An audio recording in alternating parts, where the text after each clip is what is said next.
শিয়াল বাংলাদেশের একটি অতি পরিচিত মুখ, কিন্তু দিনের পর দিন এই শিয়ালগুলো আস্তে আস্তে বাংলাদেশ থেকে বিলুপ্তি হয়ে যাচ্ছে।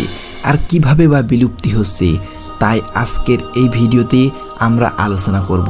তাই আপনি যদি আমাদের চ্যানেলের নতুন দর্শক হয়ে থাকেন, তাহলে চ্যানেলটি সাবস্ক্রাইব করে আমাদের পাশে থাকবেন এবং ভিডিওর লাস্টে আলোচনা করা হবে এই শিয়াল বিলুপ্তির পিছনে কে বা কারা দায়ী। তাই সম্পূর্ণ ভিডিওটি দেখার অনুরোধ রইল। গ্রাম অঞ্চলে বন্যপ্রাণী খুঁজতে গেলেই ঝোপঝাড়ের আড়ালে শিয়ালের দেখা মেলে।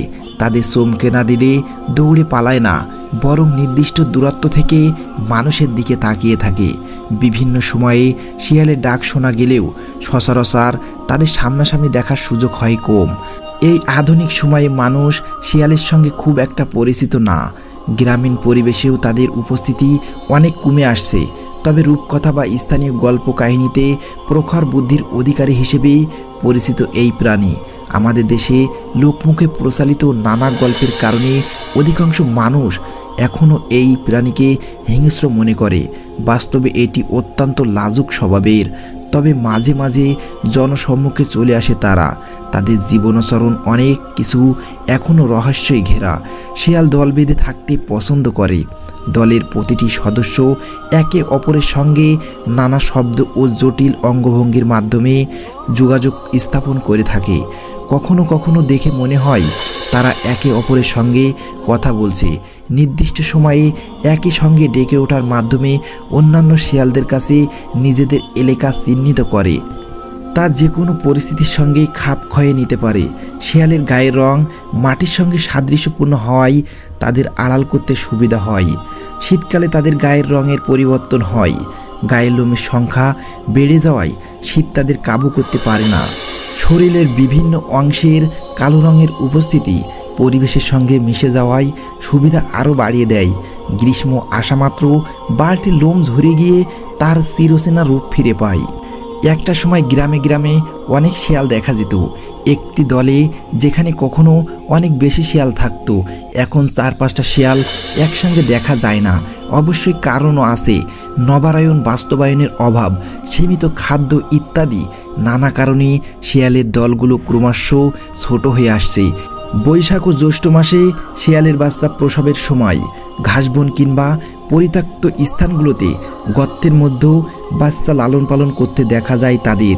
এই সময়গুলো তাদের জন্য বেশ কষ্টের, কেননা নিজেদের খাবার আহরণের পাশাপাশি বাচ্চার মুখেও খাবার তুলে দিতে হয়।